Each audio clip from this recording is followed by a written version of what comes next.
El hueco en el muro, por la red de la diversidad.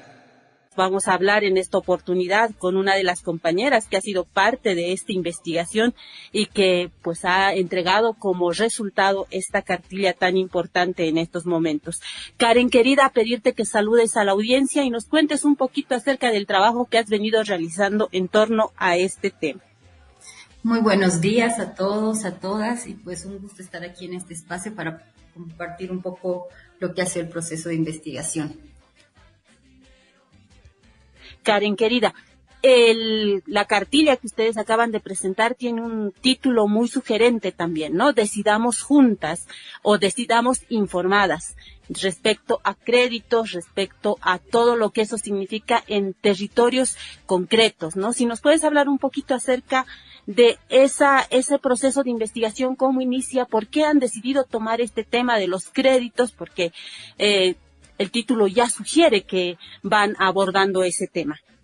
Sí, en realidad ha sido pues una inquietud también del IPDRS que trabaja ahí en la zona de la Amazonía Norte.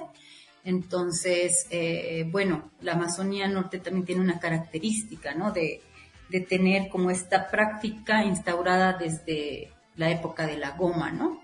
Y que se está reactualizando de alguna forma, ¿no? Con otras formas, nuevos actores, ¿no? El tema del endeudamiento.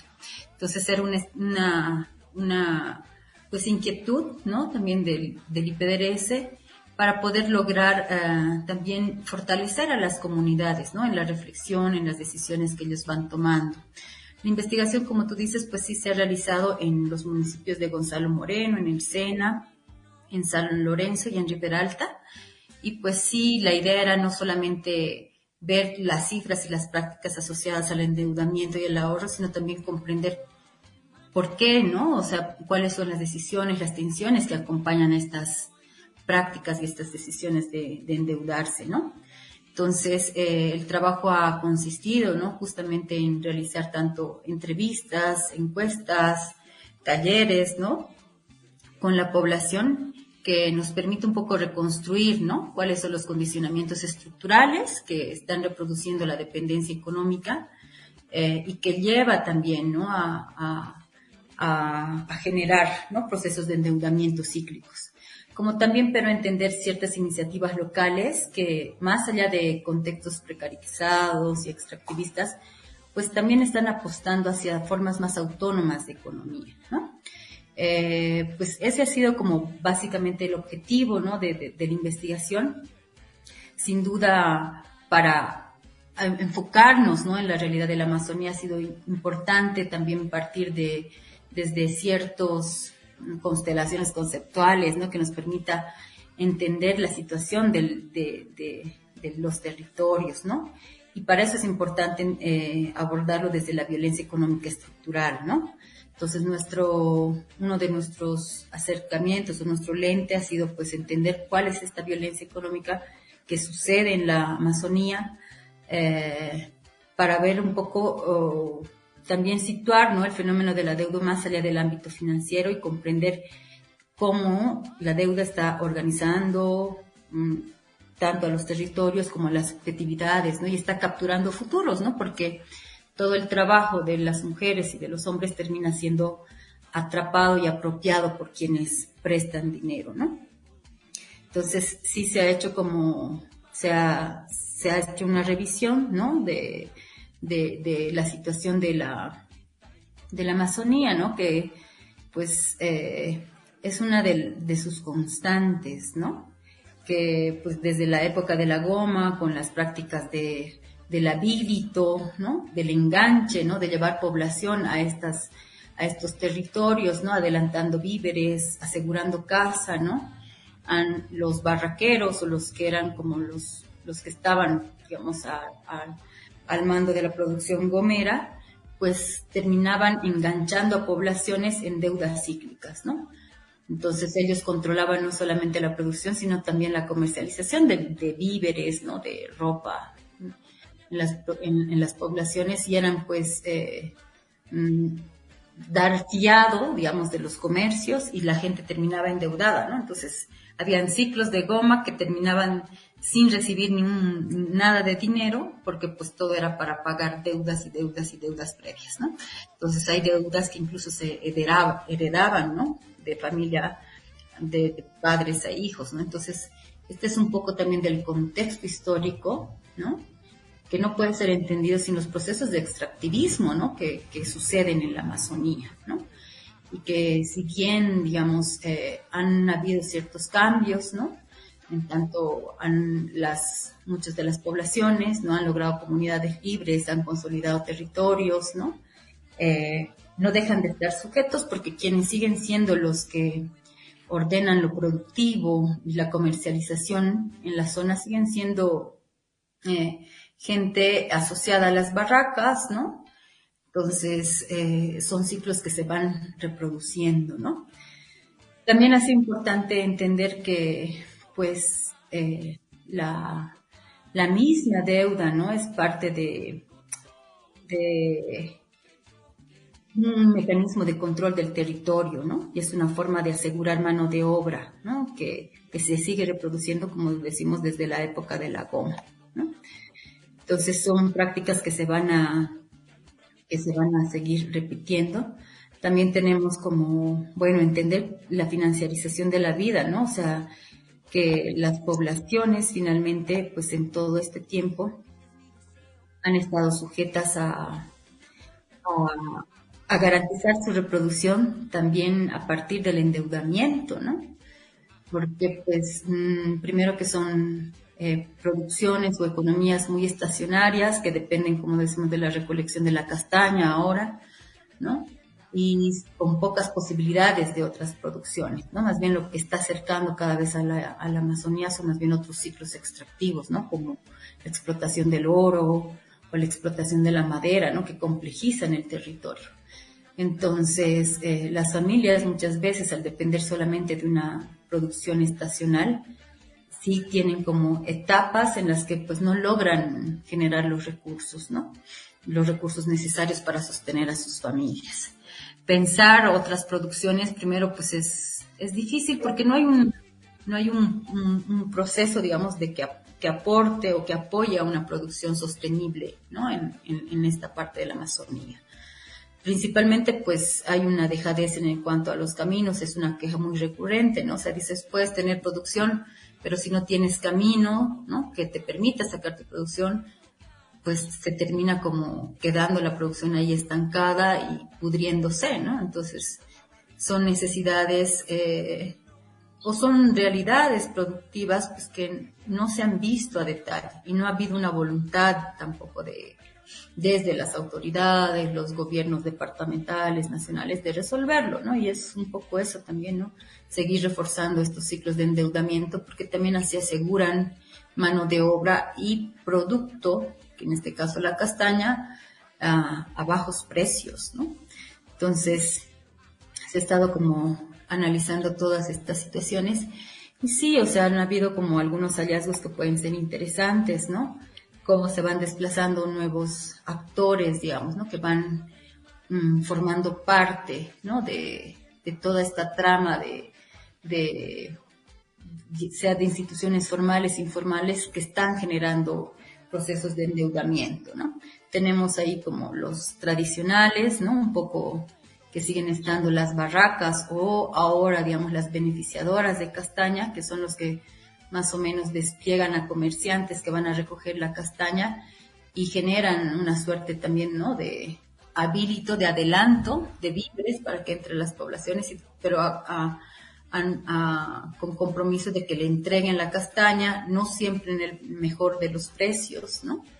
Entonces, se sigue generando estas dependencias. Evidentemente, la población siente que tiene ahora mucha más libertad de elegir a quién, pero tampoco es así, ¿no? Porque generalmente entregan su producción a comerciantes que ingresan a los territorios, porque ellos no tienen la capacidad, digamos, de sacar toda la producción y vender a otros comerciantes, ¿no? O tal vez a un mejor precio.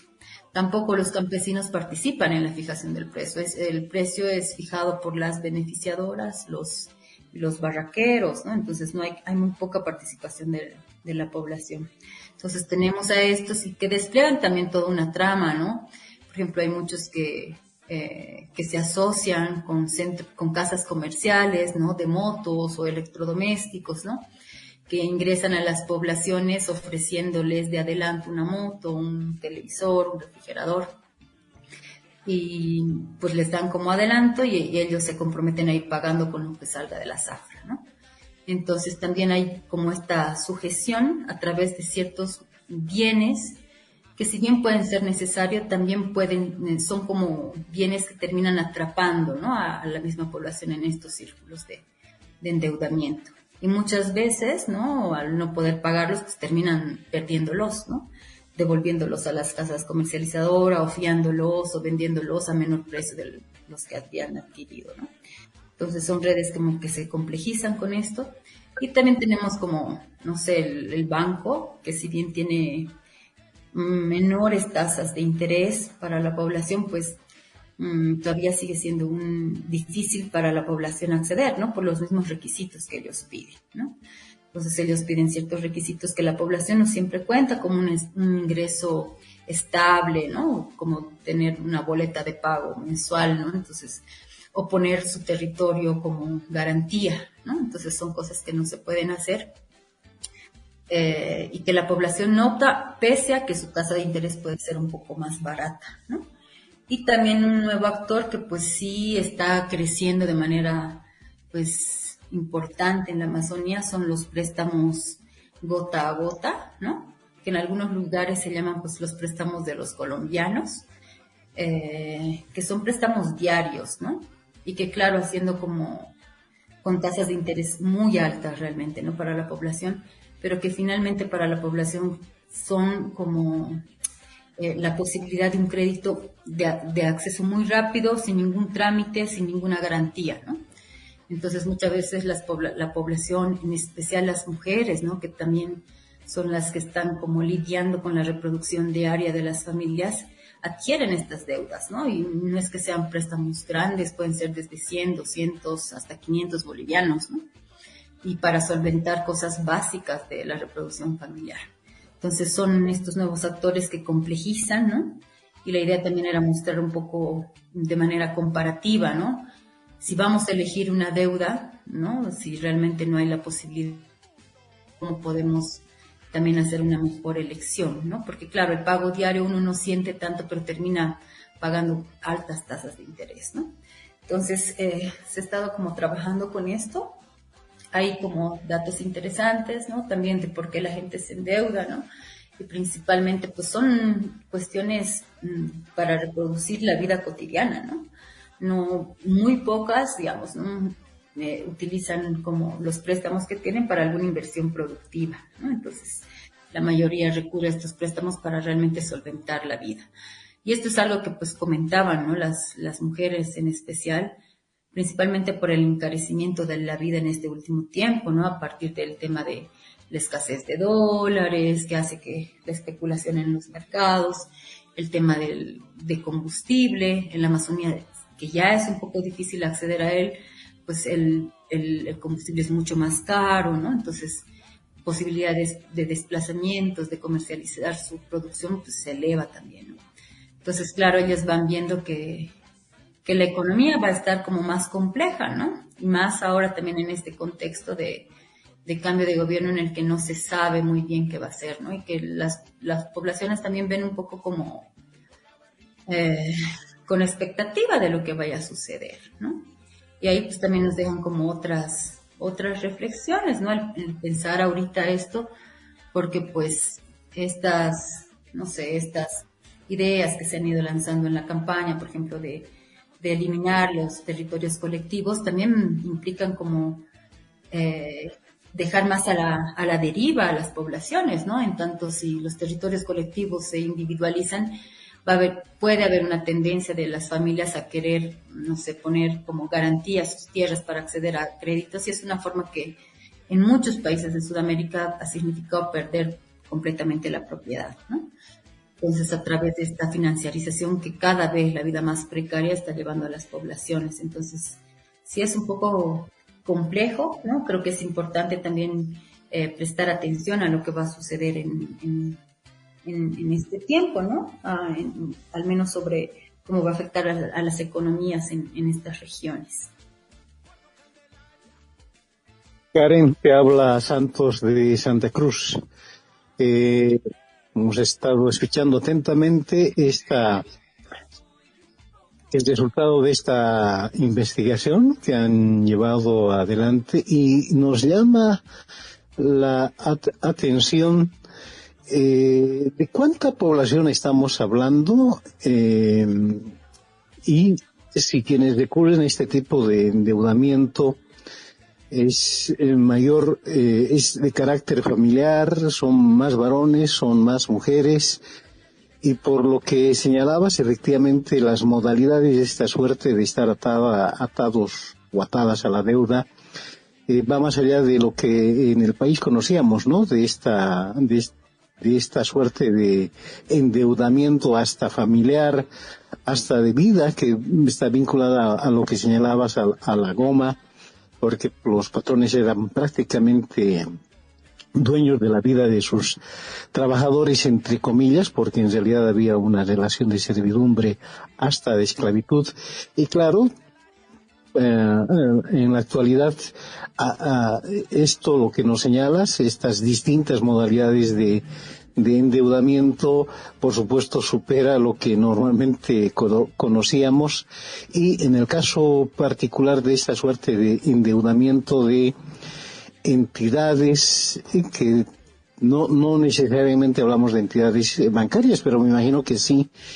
Es posible establecer, aunque estimo que la investigación no es en su totalidad de todos quienes están vinculados a este tipo de préstamos, es posible saber varones, mujeres, este tipo de ligazón o de trabajar para cubrir ese tipo de deudas.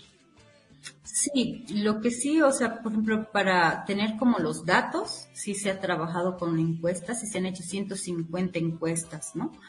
Y claro, de ahí tenemos como los datos, por ejemplo, de cuántas familias han recurrido a algún tipo de préstamo en los últimos 2, 3 años, ¿no? Que es también nuestro parámetro con el que hemos ido analizando, ¿no? Evidentemente no es a toda la población, pero también en los talleres, ¿no? Más allá de las encuestas se va reforzando esta idea, donde más o menos el 80% de los que han participado en el proceso de investigación señalan que han contraído una deuda en los últimos años, ¿no? Entonces es algo muy habitual, muy recurrente. Y pueden ser deudas desde, como decimos, de los gota a gota, puede ser del banco en el menor de los casos, ¿no? Hay otro porcentaje también mínimo que recurre como a instituciones financieras, ¿no? Como Crecer o como Promujer, ¿no? Que son préstamos más grupales, ¿no?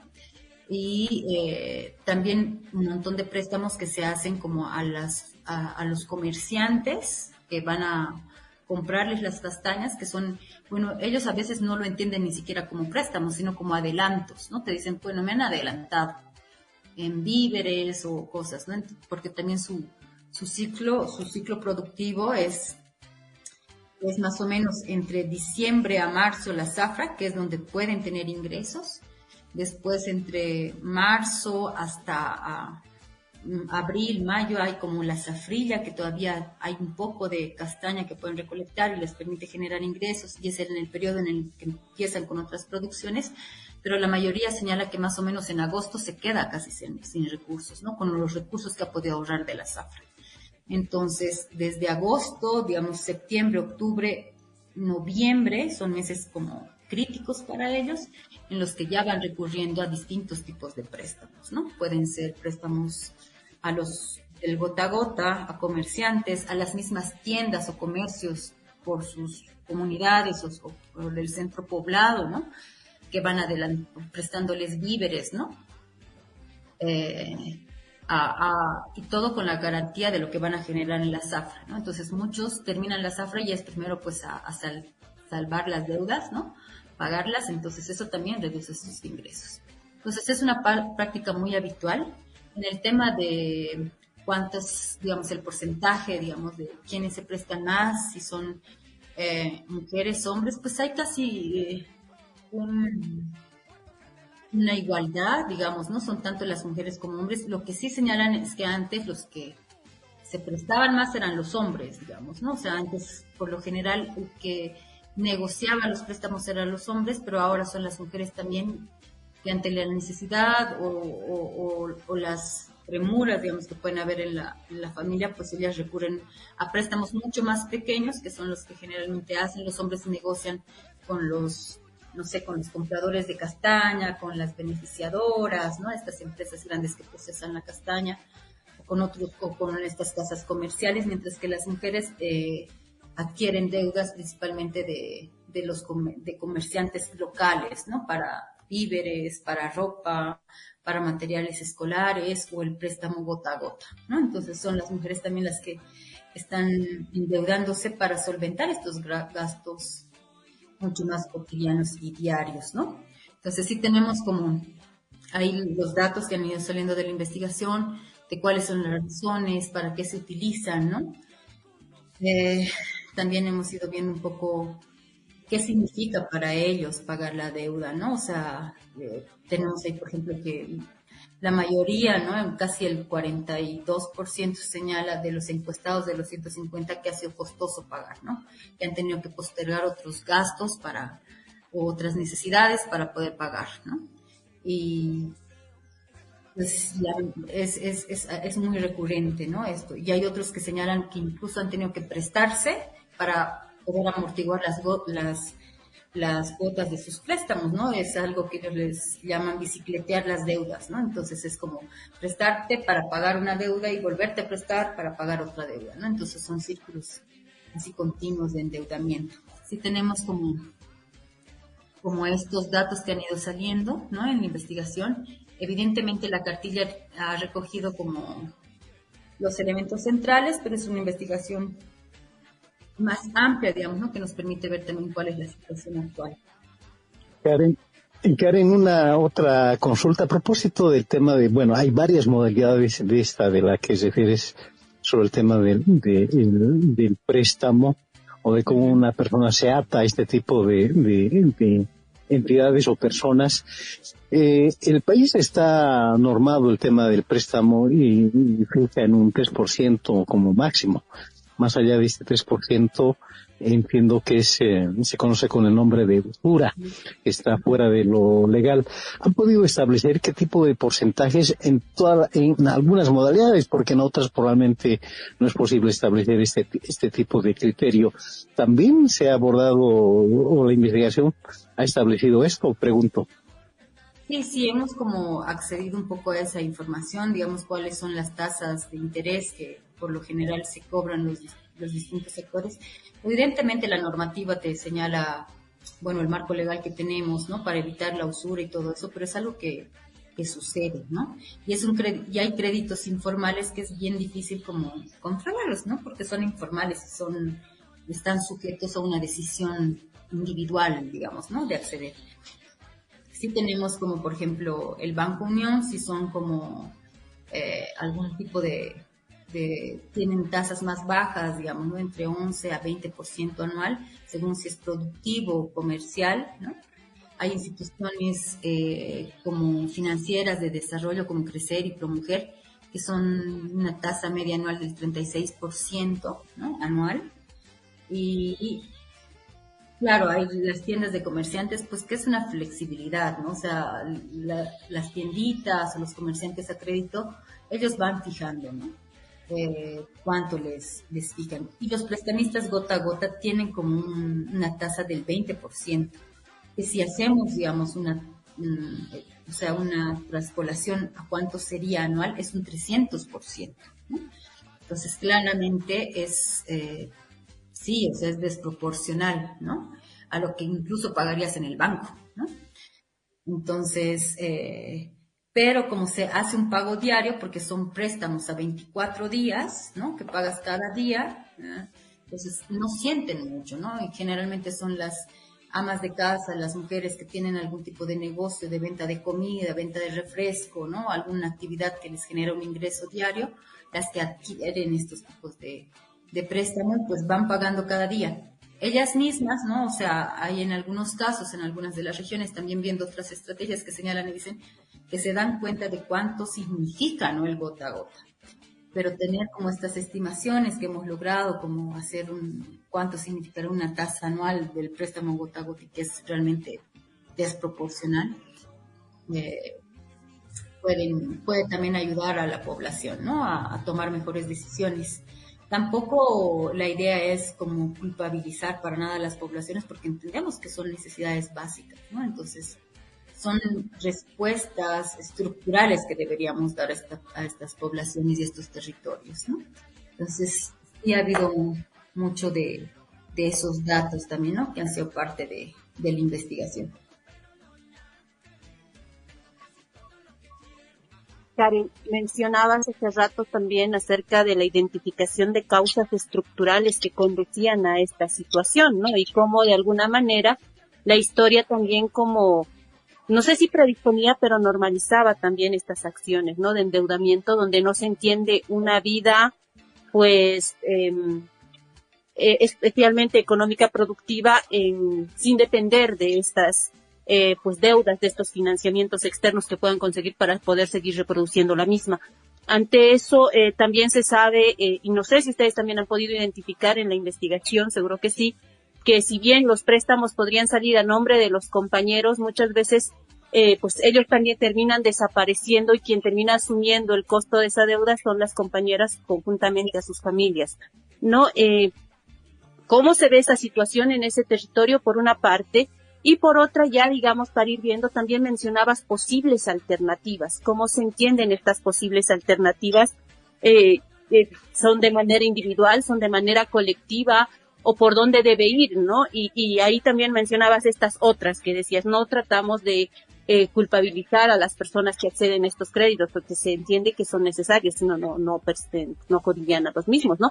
Sino, por dónde deberían ir estas soluciones estructurales, tal vez, que puedan hacer de alguna manera más viables, pues, estas reproducciones de vida, seguir conservando el territorio, tal vez seguir manteniendo la vocación productiva de las mismas.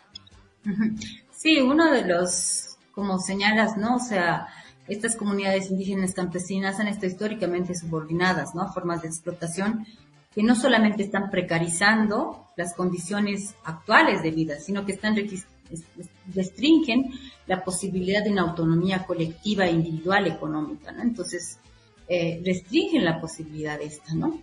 Y es algo que sí hemos hecho mucho énfasis en el estudio, también entender cómo este proceso histórico también estructura ciertas subjetividades que pueden normalizar el vivir endeudado, ¿no? Hay algunas compañeras, compañeros que dicen, pues, si no te endeudas, no vas a crecer, ¿no?